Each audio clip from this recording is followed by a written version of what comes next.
an Unspoiled Network podcast. This is Spoil Me, covering The Magicians, Season 1, Episode 6, The Cock Barrens. In this episode, where to begin? Mostly I'm just preoccupied with Julia's situation still being a thing. And I have to admit that I did not at all trust Alice's dad.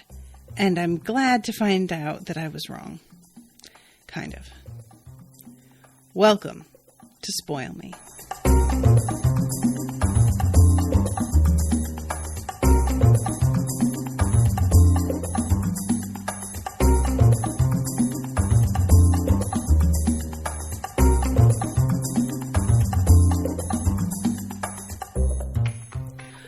Welcome to the show, everybody. I am Natasha. First of all, huge thanks to Mathy for commissioning this episode. I am a little bit frustrated that we are still dealing with Julia's pregnancy. Now, look, I totally get that this is not an easy situation to deal with. I understand that this is supposed to be part of what amps up her situation and that you need this kind of conflict for a season to work. And by this kind of conflict, I mean a seemingly insurmountable problem that is very high stakes for at least the person involved, but really potentially it would be high stakes to everybody depending on what winds up happening with this kid. But y'all, I have said it before, and I'm going to continue to say it until we don't have to deal with this anymore. Pregnancies against a woman's will are the most tired trope in the entire universe, and I hate this, and I just want it to be over so badly. I am so over this kind of storyline, and the fact that we keep running into situations where people are trying to take Julia's consent away and her agency away is driving me fucking bananas. I just need this character to get a fucking break and have something else to do, because this is just really gross after a point. And especially considering that a lot of you said that she didn't get pregnant in the books, it's even worse. You know, I know that a lot of you have said that the books actually get outshined by the show after a certain point. And I'm still waiting for that part to happen because I don't know, of course, what winds up happening in the book. But adding a pregnancy plotline that wasn't there before, to me, is even worse. I won't even say even worse, but compounding on an already terrible choice that the author made. And I wish so much that if the show wasn't at least going to decide to change up the fucking rape storyline in the first place, which they should have fucking done, continuing on with this pregnancy is just exhausting. It's exhausting.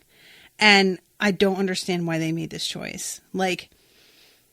The only thing that I can think is that somebody out there was trying to pretend well, we're doing something really new where we're making it well, what if you couldn't get an abortion even though you really wanted one, and we're going to address this issue. But no, you're not addressing that issue. You're just making Julia have to go through the same garbage situation yet again, where she is being taken advantage of yet again and treated like garbage yet again.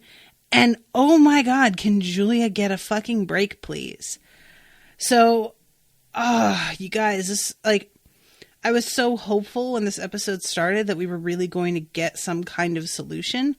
And instead, we're just getting something that's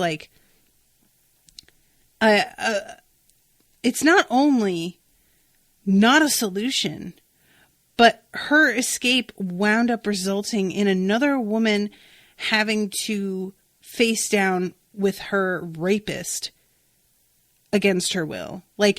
There's just so much about this whole thing that I just hate so much. Ugh. I'm getting really irritated. Okay, so let's start from the beginning.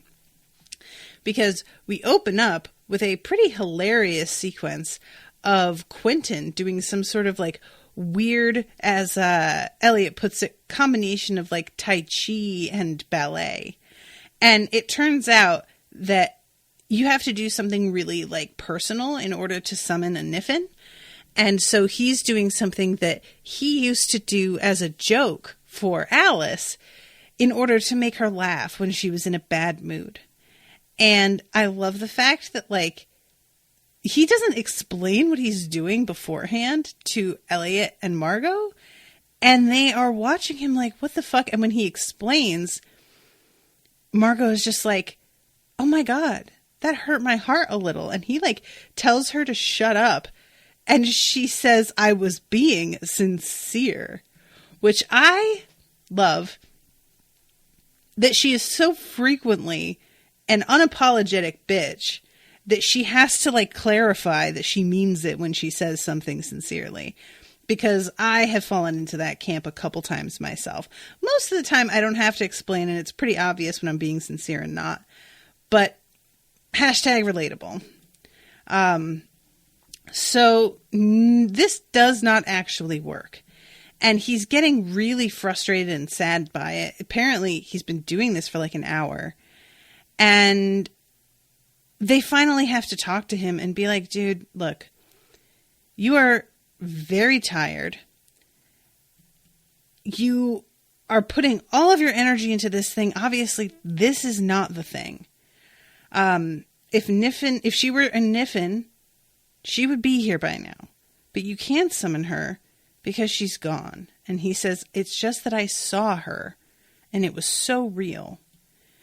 And we find out later that she is like literally with him.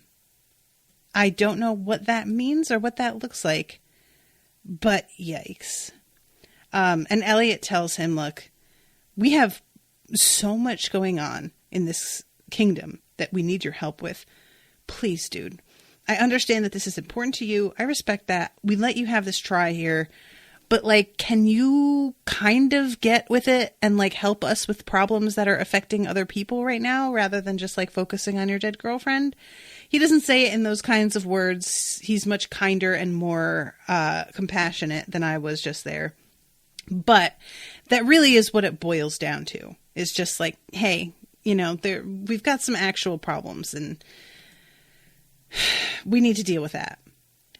And he says that he would help, but he does have to go to her funeral at her parents' house. So this is so bananas, this funeral. Like, I love the depiction of her mother, Alice's mother. Guys, have y'all known people like this? Like, I feel like a lot of us have run into this type of person. Occasionally, this person will unfortunately be one of our parents. And that sucks when that happens.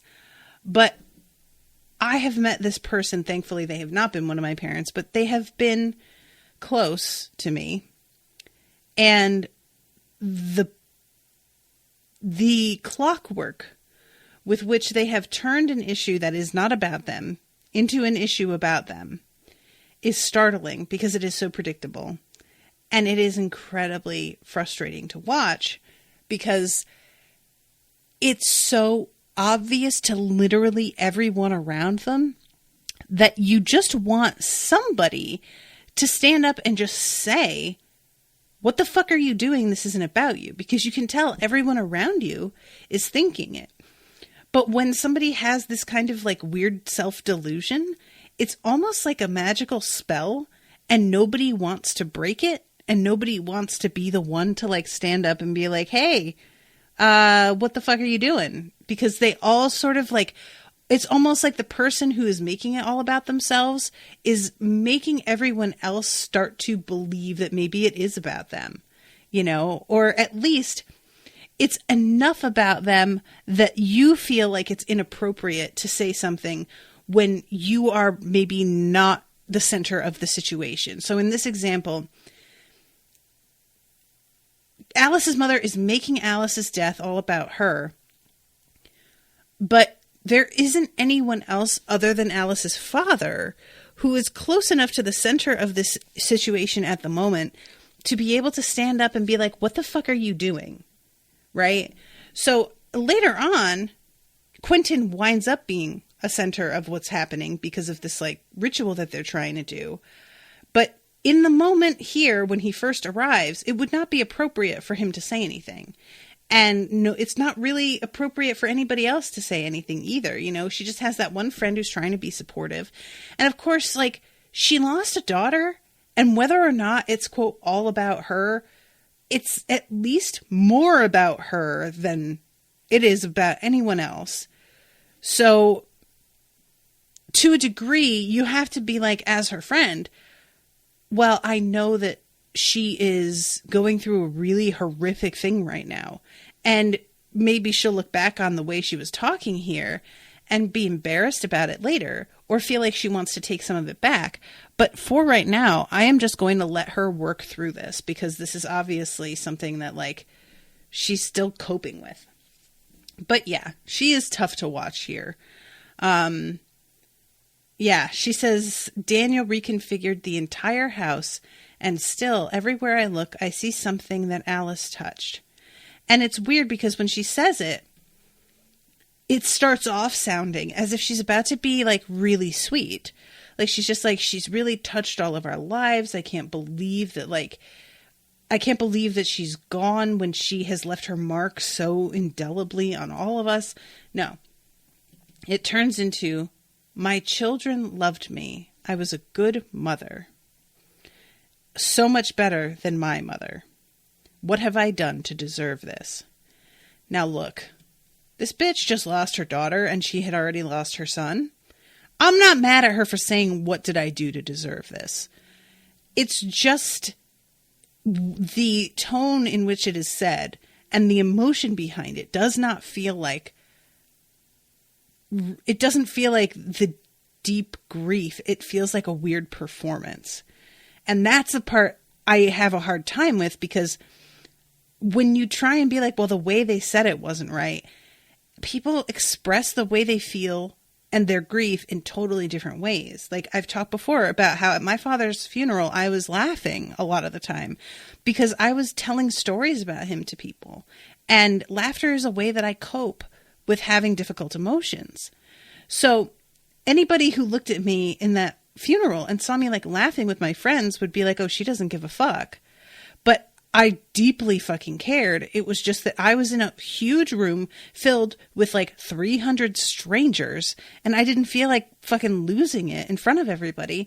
So I found another way to express my feelings without getting vulnerable in front of people that I did not trust.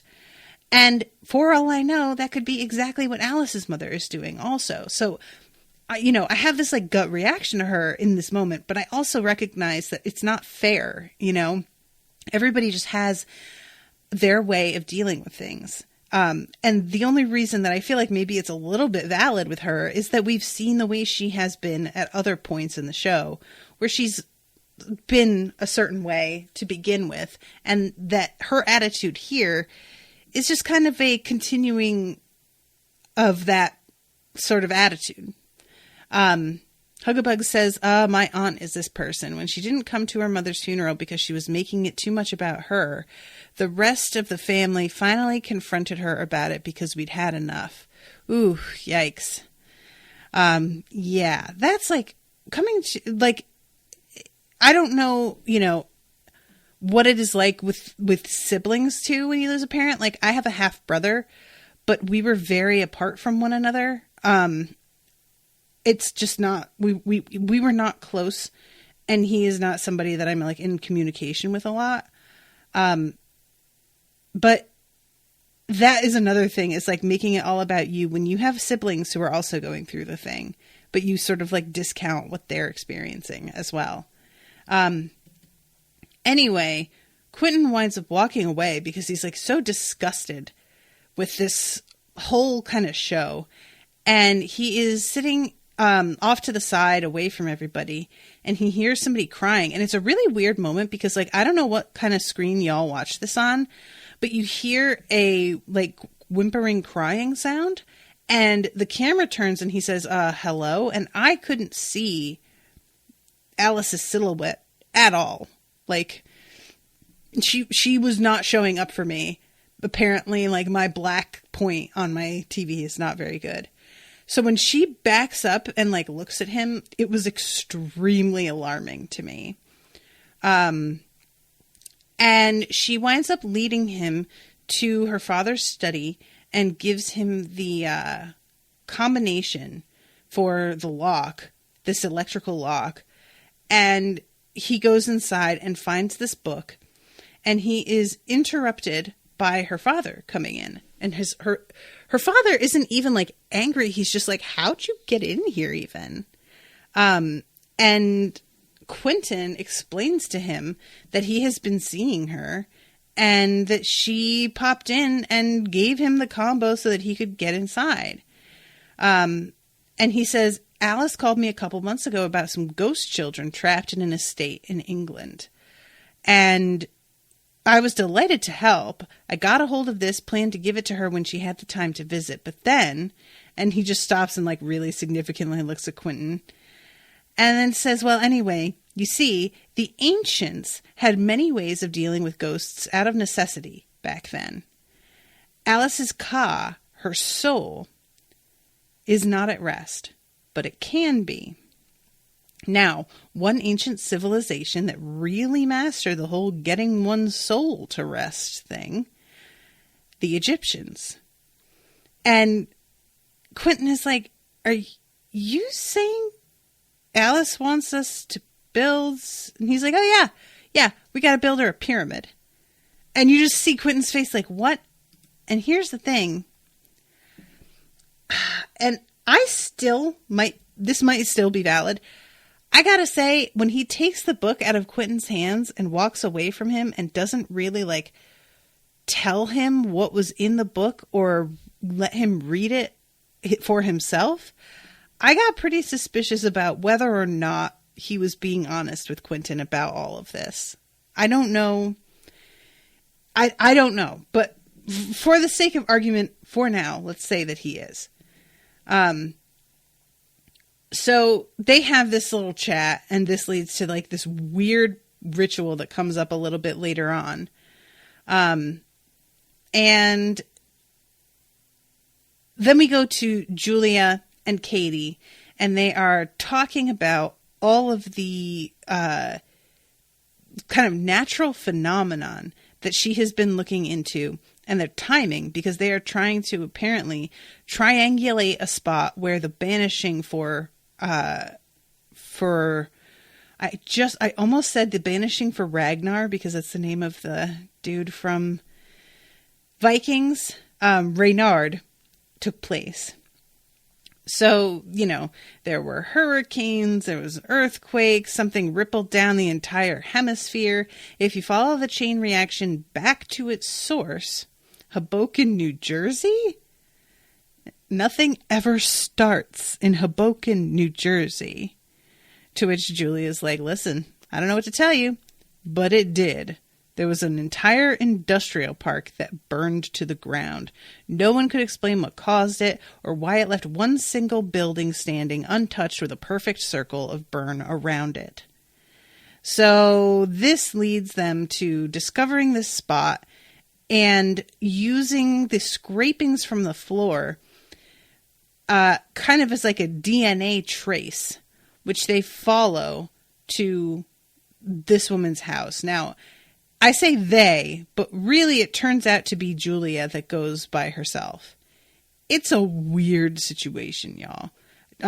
Julia goes by herself because Katie winds up getting called away because her mother had some kind of contact that she believes can help with getting rid of the baby.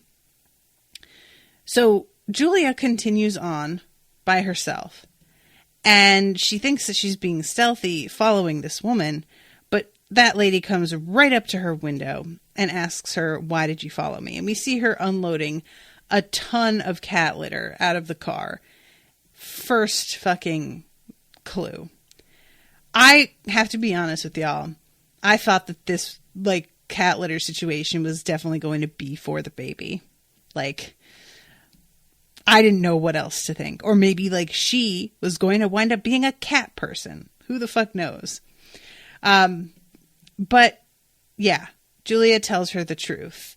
It's a long story. I summoned him by mistake but he is back. And I know that you got rid of him, and I need you to help me. And she tells her, she looks at this woman in her face and says, he hurt you too, didn't he? And the woman starts to just walk away. And then when she says, I'm pregnant, that makes her stop. And she turns around and is just like, obviously looking at Julia in a new light, which we find out later makes sense because the whole like banishing apparently depended on using the birth of that child as the power source for banishing Reynard in the first place. I'm going to jump ahead and just talk about that entire storyline from the start because it is a really weird, like, the whole thing is so awkward and uncomfortable. So I don't remember the name of this character. But she tells Julia that she wasn't the only one that was raped. However, she was the only one that got pregnant. And she says that she wasn't able to get rid of the baby either, which is obviously just about the worst possible news that Julia has heard. Like, she is horrified by this. She says, I tried everything. I even thought about killing myself, but I couldn't go through with it. And you can see that Julia is kind of thinking to herself, like, no, I definitely will kill myself if I have to. Like, I won't chicken out of that part for sure. But it's easy to think that. And it's another thing to actually do it. Who knows? So she says, you had it? I'd rather die. And this woman stands up and takes her hands and sits with her and says, I want to help you. I can't banish Reynard again, but you can. And then tells her to come down into the basement. And of course, at this point, I'm just like not loving any of this. I'm starting to be like, did she ever even banish him? Like, is this all a big trick?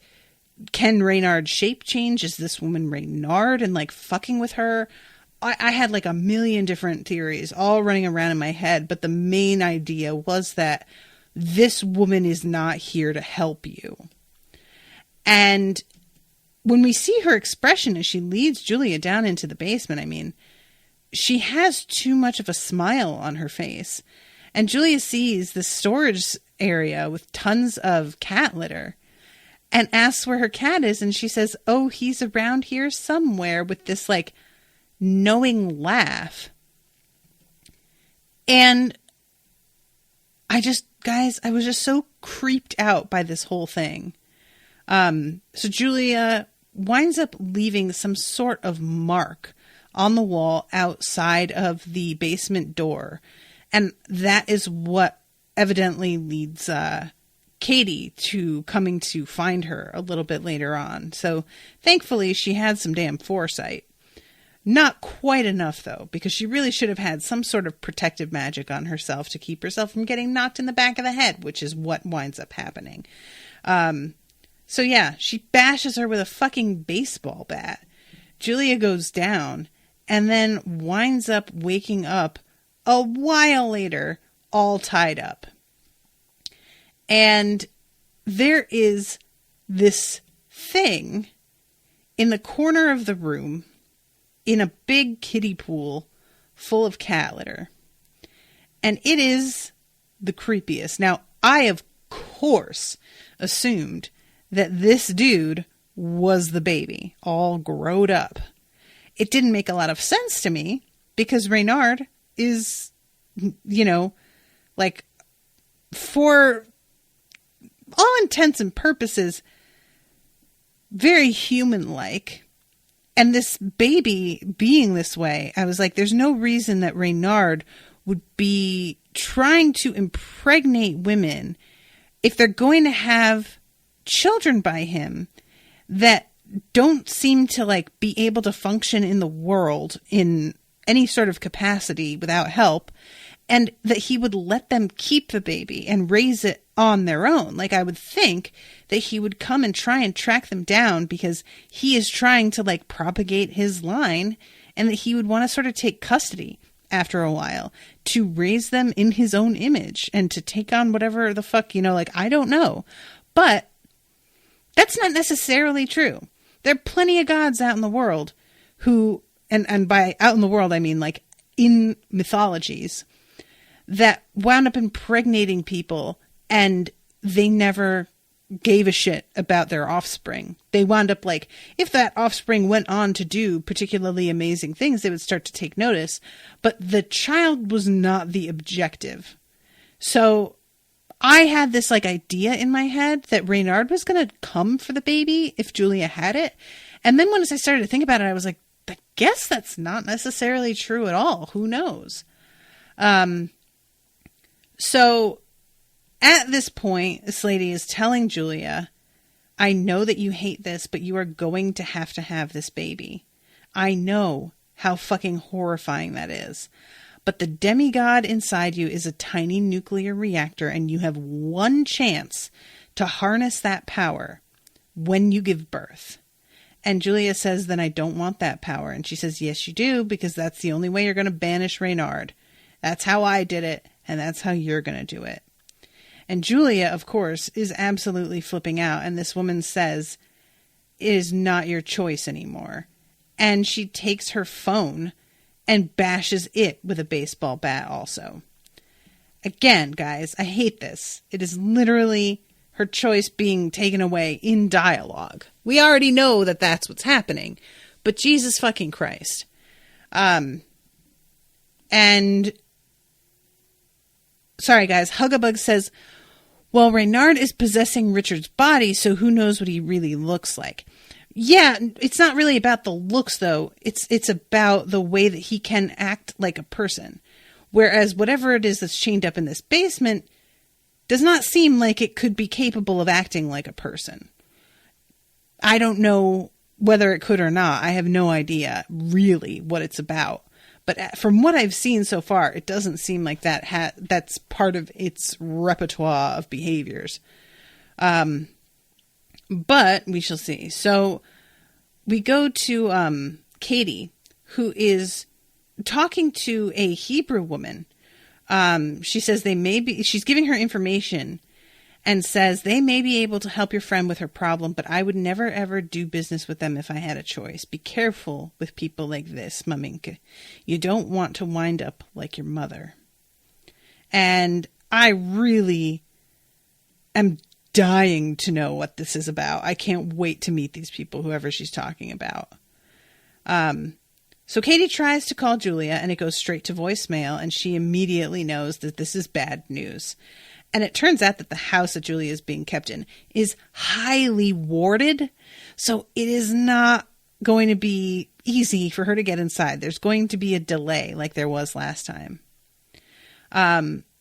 So this is the first time that we really get a look at this creature that has a sack over its head and is reaching out and trying to kind of be friends with Julia. It like charges at her at first in a way that seems sort of aggressive, but then it gives her one of its bones. Like it's got like not one of its own bones, but something from when it ate earlier, and smiles at her in this real weird way. And Julia realizes that this dude is actually trapped here, just like her. And she asks, I love this too, by the way. There's that little moment where her captor comes in and closes the basement door behind her, and the door just disappears, which is so dope looking. I really liked that a lot. But she comes over and begins to like scoop the litter, and it becomes very clear what all is going on here. And Julia's asking her, so is this what the baby would be like? And she starts cracking up, and it's like, oh my God, no, that's my Hexenpaxen.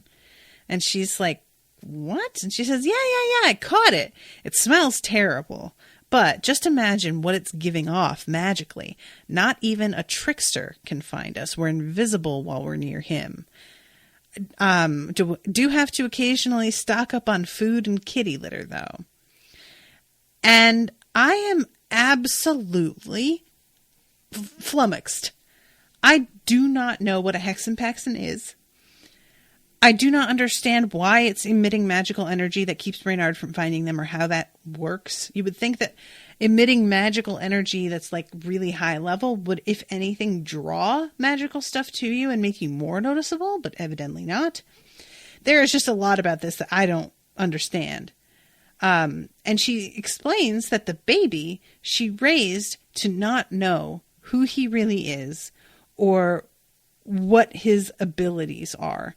And she says, I also didn't let him know she didn't raise him. Sorry. I think she gave him up for adoption, but she made sure that he didn't know who she is. And she says he's a good man and an influential man. And I really want to know who it is because I gotta think that this is somebody we've met. Like, I gotta think, right? It's either somebody we've met or it's somebody we've heard about. But, like, who is it? Oh, my God, I'm dying.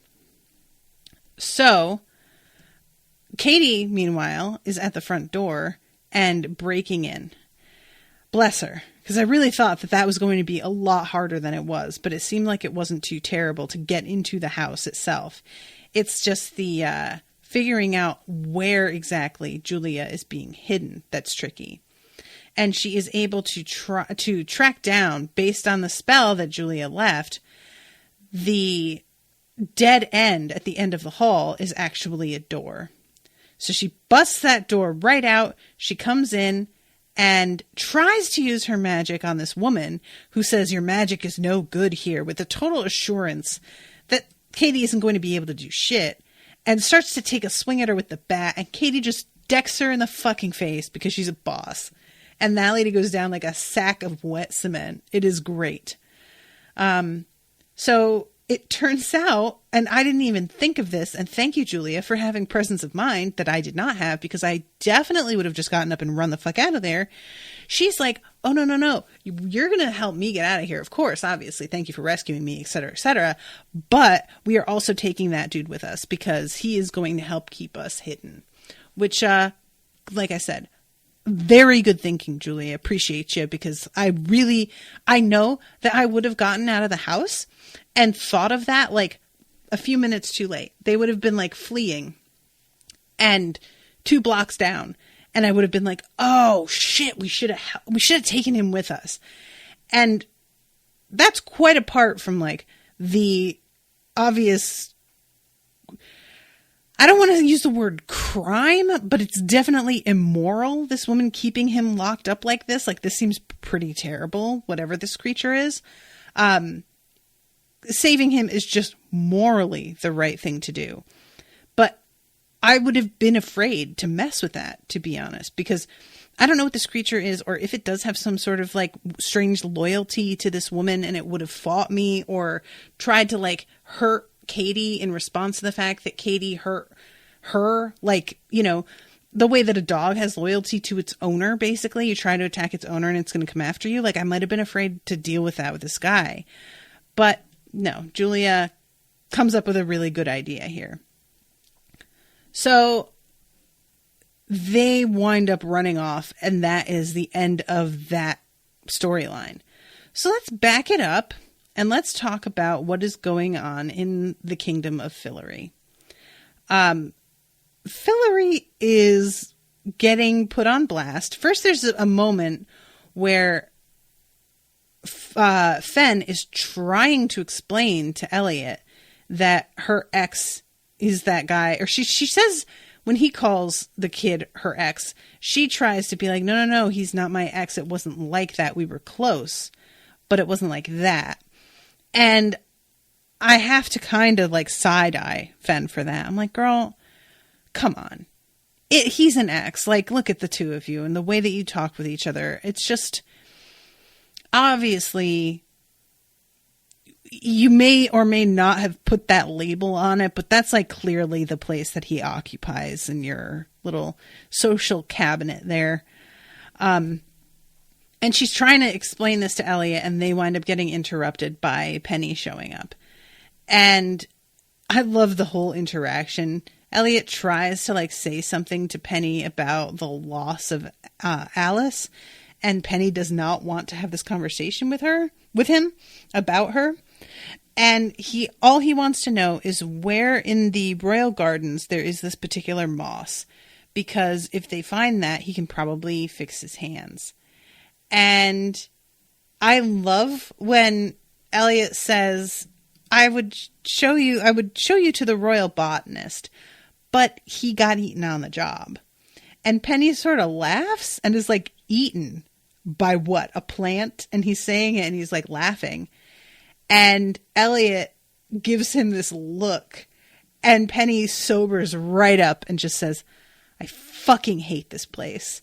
And I found that so funny. Can I just say, guys, I've said a few times, oops, I hit my mic. I'm sorry about that, guys. I've said a few times that I don't really find Penny that attractive because of how like goofy the like clothing he's in is. Like, he's just too cool for school. And also, no shade, but his hairline is receding in this weird way. But that moment when he like laughed, and it was a genuine laugh about like what was he eaten by a plant, that I saw it. I understood a little bit better. He looked really cute when he was smiling and like just being a genuine person for a moment, rather than being completely wrapped up in the image that he is putting out there. So yeah, I was a fan of that. But yeah, so this leads into his little subplot of trying to get the royal map maker to draw him a map of where to find the thing. And the map maker gives him the runaround, and there is this whole fucking weird thing going on with that. So, okay, moving on to Princess of Loria. I love this so much. I present Princess of Loria. Now, I'll tell you guys that I watched this with captions on. So when Princess was introduced, it said Prince S of Loria. And I'm over here like, oh, what a charming typo. That's adorable. I'm going to talk about this on the show that it said that. And then it turns out that's precisely right, which I found endlessly amusing. I love that kind of bullshit. And Elliot like says, I'm sorry, Princess? And he says, please call me S. And he's like, oh, fuck. Okay, fine.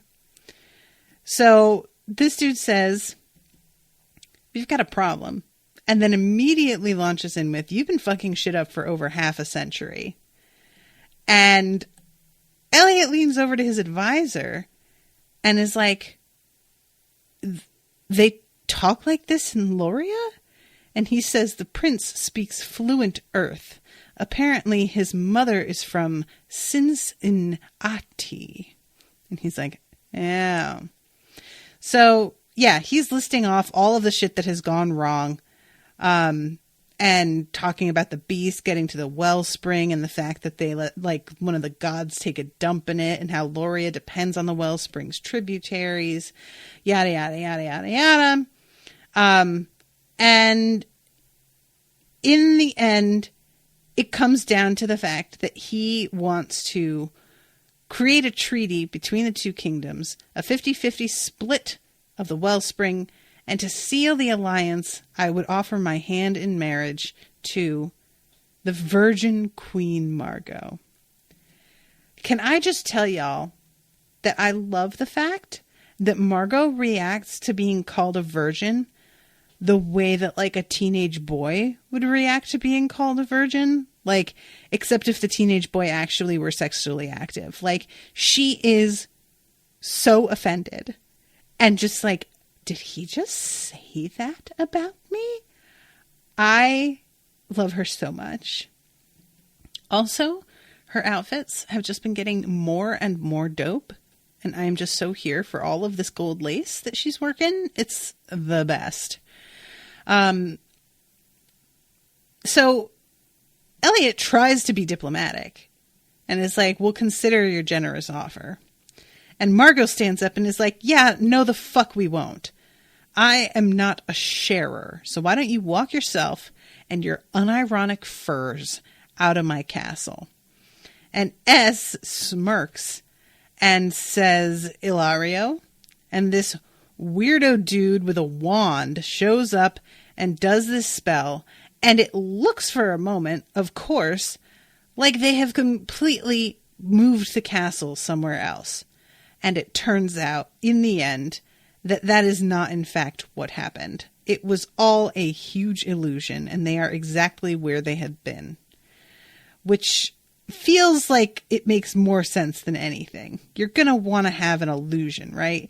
There's just like this giant crater, apparently. Because, of course, you will prevent people from trying to, like, check out if it's really gone by making it look like they're going to plummet 600 feet into the ground.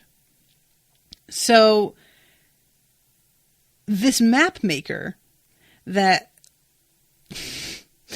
poor Penny has been trying to convince to draw a map for him for where to find this moss, he whips out his like little clipboard and begins to scribble something.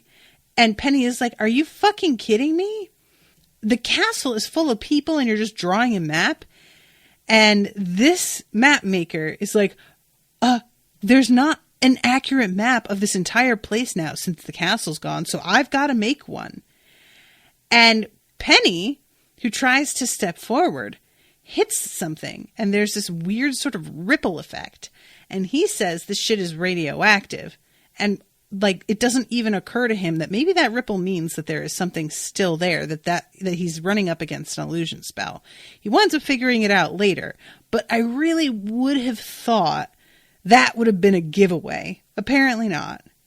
So of course, when Margot and Elliot look outside, it appears that they are somewhere else.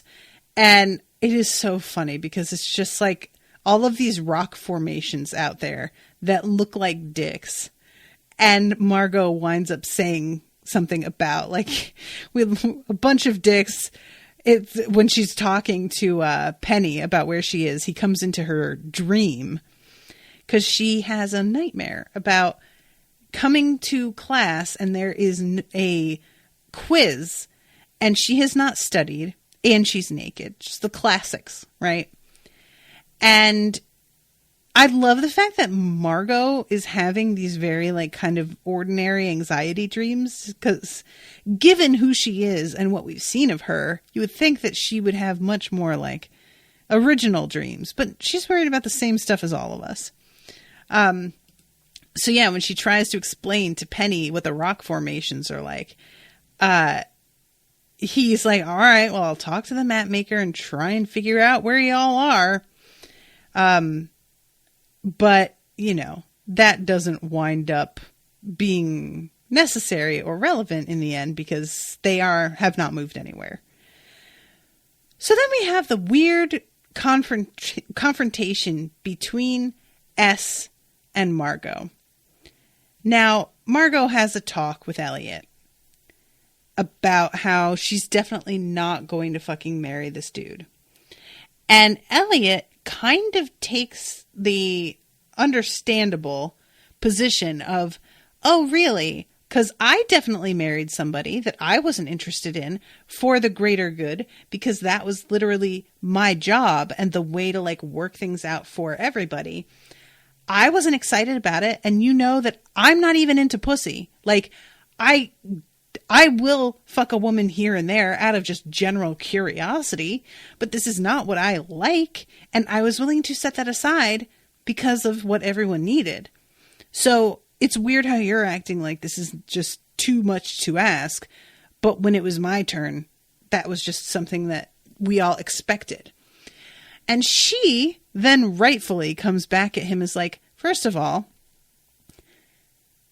the person that you are married to is a good human being, someone that you do actually genuinely like. And the whole way that she phrases this, I'm going to try and find the exact, like, way that she phrases this. She says, no, he's a man who seems arrogant and entitled and unclear on the concept of consent. I can't imagine what could possibly go wrong. And Elliot rightfully kind of like pipes down a little bit. Listen, he does have a point still, but he is maybe not really understanding the power dynamics of the situation. He was marrying a commoner as a king and elevating that person. So he, of course, has all the power in the situation. Margot would be being taken by force in every way. And it's just like, yeah, it's a very different situation.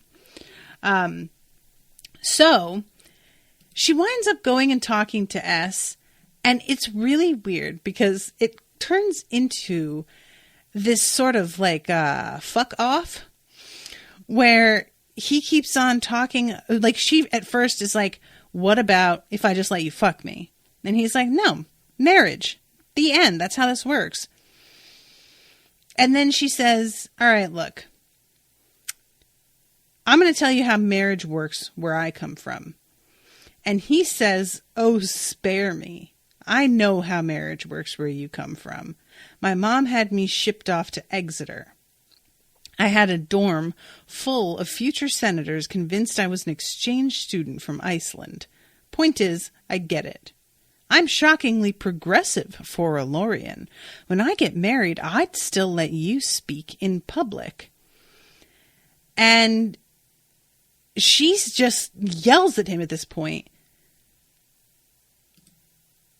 I'm not fucking marrying you. And he says, oh, you think that I want to marry a virgin?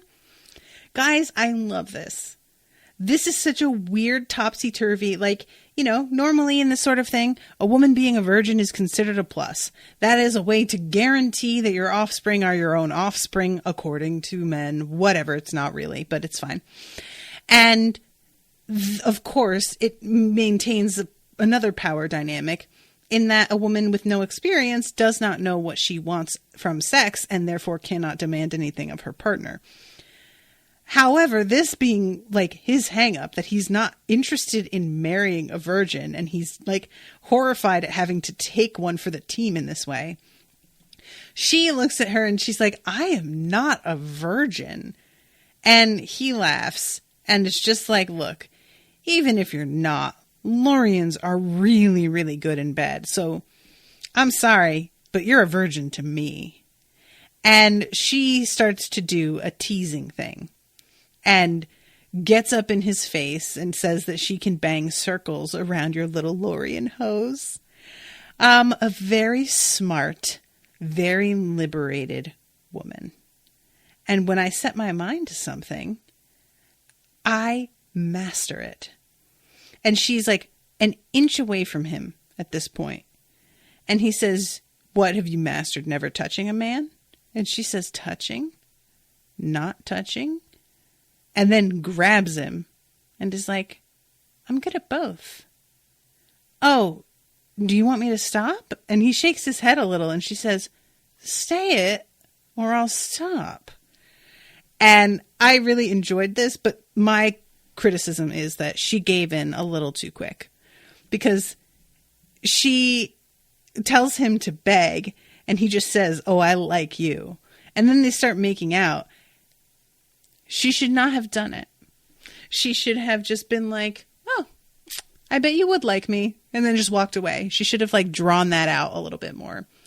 But whatever. It's fine. She winds up sleeping with him. And then she finds out, because honestly, it would have been great if she could just have not slept with him and then found out that he had fucked them all over and left him like pining after her. Maybe this will leave him pining after her anyway. But having slept with him and then finding out that he was lying the whole time is particularly humiliating. So I'm going to go over to Fen and Elliot. And she has explained to him about her ex. I had a life before you came. I had no idea if you would even come. Fillory is my home and I care about it. And he's like, so you became a terrorist? And she's like, that's not how it is. And we aren't violent. And he's like, are you kidding me? He tried to kill me. Yeah, you are violent. What are you even talking about? And she says that hurting people was never the plan. And he says, I have no idea who you are. I have to say, Elliot, that I am disappointed in you. She is being as honest with you as she can. And I just really, really want him to appreciate how difficult it was for her to come to him despite the doubts that had been planted in her mind. I wish that she had said to him, he told me that you would react this way and that I shouldn't tell you, and I'm here anyway. You know, I wish that she had really pointed it out that you're like being super predictable right now, actually. And the fact that they know you well enough already to realize that you were going to be like this about it is bad. And you need to work on this. So he asks her, what am I supposed to do with your friend? And she says, I think you should keep him there. I don't think you can trust him. And then he says, can I trust you? And the scene just ends there. So I don't, know exactly how that winds up resolving between the two of them specifically, but I don't feel great about it. So we go back to his conversation with Margot and him talking to her about feeling betrayed and that he really likes Fen at this point, and that he doesn't like, and she asks him what's going on, but he doesn't want to get into it at the moment. He's just like, man, I've been really liking this chick actually. And he says, listen, you don't have to marry this guy. I just want what's best for you. And she smiles at him, and it's obviously really funny to her because at this point, it seems like she is kind of into S. Maybe that sex was pretty good. But Penny shows up and is just like, oh, hey, by the way, you guys are being played.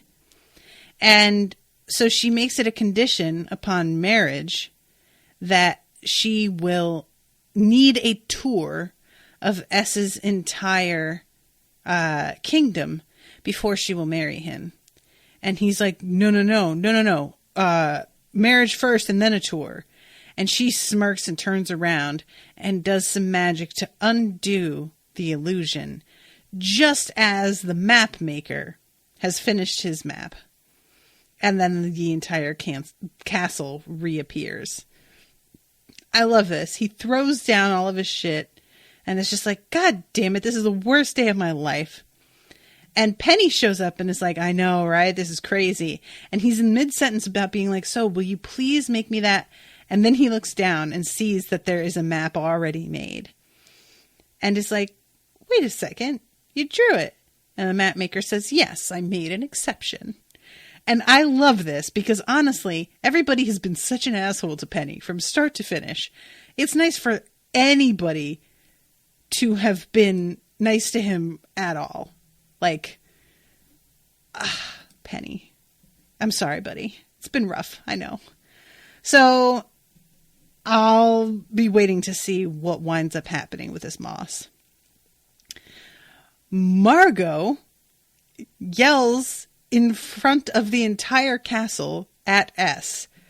You fucked with our castle, and now we're gonna put our Jimmy Choos so far up your ass, you're gonna taste next season. And I love Elliot behind her being like, amen, sister, until she says that, and then he's like, exactly whatever that means. And she says, because the High King and I hereby declare war on the kingdom of Loria. And Elliot shoots to his feet and says, yes. And then says, wait, really? And that's that. And honestly, I'm here for it. This S dude needs to go down. Like, I didn't mean it that way, but he probably do though. But yeah, I really enjoyed that little subplot, and it's super weird. And I am extremely excited to see if Margot was so good in bed that she has changed everything around for him, because it seemed like S was very upset with this whole thing on a level that was beyond political. So let's go back again, and we will talk about what's going on between Quentin and Alice's parents. It's super weird. So her dad, again, wants to build a fucking pyramid. It's a weird thing. He's like building it in the backyard. It's not like made of stone or anything. It's made out of like pieces of piping, basically. And apparently you have to like stand at a certain spot and recite some things about like something in Arabic, or I don't even remember what he calls it. But as he's doing this, Quentin asks whether or not her dad wants to hear about exactly what happened. And he makes it clear that he does not want to know. And this is when I started to get suspicious. The fact that he doesn't want to know, and that the magic involves like this thing with a mirror and hanging it at a certain spot and climbing up there, and he makes Quentin do it. I really thought that he was laying a trap for Quentin because he blamed Quentin for her death. It turns out that he's just really afraid of heights and didn't want to climb up there because of the being on the ladder, which as somebody who is afraid of heights, I deeply understand. And also the fact that he falls and like breaks a leg is not super believable to me, because when you are afraid of heights, you cling to that ladder like a motherfucker. There is no way that he would have let go the way that he did, but it's fine. So, and the only reason that he winds up confessing that he's afraid of heights is because Quentin once again shows up, or Alice once again shows up to Quentin and points out a photo, and it's her and her father and a cat that apparently he was too afraid to like climb onto the roof and rescue, and the cat wound up dying, and he feels like he let her down, and this motivates him to try not to let her down this time. So he gets up to go climb the ladder, and of course he falls down, which winds up leading to Alice's mother having to do this spell. And the thing is, the spell is basically, when it's done properly, you talk about the person and by painting a true image of themselves or of them with your words, you summon them, right? But the thing is that her mother is not actually telling the truth. So the mirror that she's using keeps starting to break. So she's saying, Alice needed a strong female role model. She was so lucky to have me for that. And it breaks. And Quentin says, you have to tell the truth. And she says, but that is the truth. And he doesn't say anything. He just stares at her. And she says that, Alice never figured out how to be a woman. And it breaks again. And he says, that's not the truth, not for Alice. And she says, don't be ridiculous. This is just Alice up to her usual tricks. She was always so hard on me. And it starts to break again. And I love this. Quentin says to her the exact line that she used on Alice when we first met her, which is, will you just for once in your life put yourself in your daughter's shoes? And she says, what do you want me to say? That I never understood her? That I never really tried to understand her? And I really appreciated this, that she just was like, having a daughter was way harder than I expected. And that's fucking parenthood as far as I have heard. That it's just like, yeah, I really wanted to have a kid and everything, but like, this is like way worse than I thought. I resented her sometimes. And she just winds up like kind of crumbling and runs away. So fucking Quentin is left standing there and is just yelling at the fact that he's like left here all alone. And then he turns around and there's Alice, and she's steaming. And she's got her, like, niffin face going. And she calls him an idiot. And he is like, when I cast the niffin summoning, you didn't come. Why didn't you come? Why are you here now? And she says, you were wrong. I was right there. And he says something about how he killed her with the, I can't remember the name of the creature. But it turns out, a Keiko demon, that's right. And she says, no. It wasn't powerful enough to kill me. It tried. But when it saw that it couldn't, it stuffed me in a place most convenient. That stupid tattoo trap on your back. Which I really like because we've been seeing him, like, reaching for it, that tattoo, and, like, kind of touching it and being like, what the fuck is going on? Obviously, it's feeling very uncomfortable. And that is the end of his storyline this episode. So I don't know what's going to happen, but I have been giving this show so many props for just being willing to kill Allison.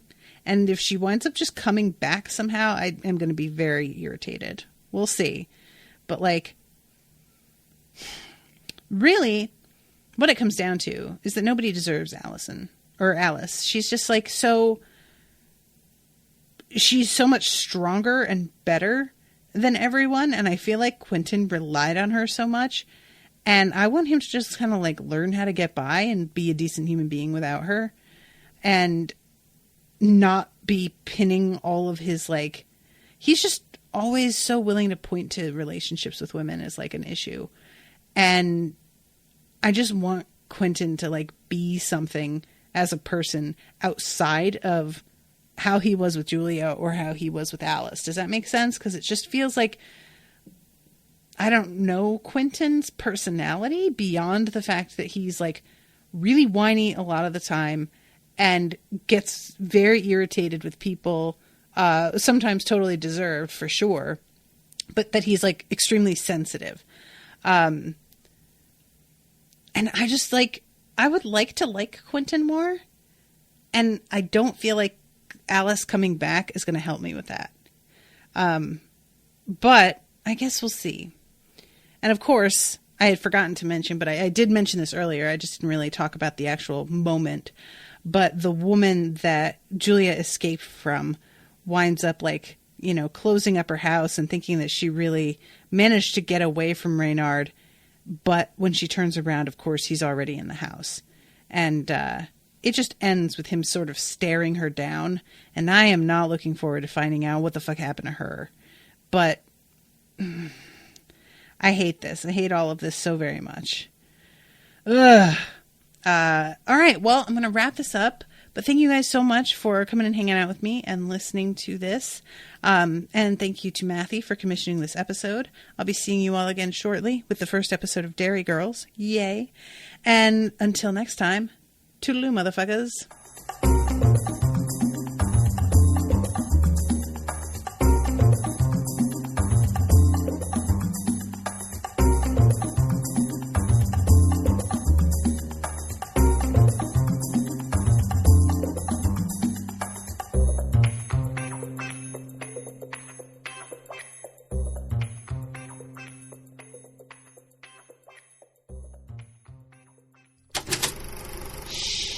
That was an Unspoiled Network podcast.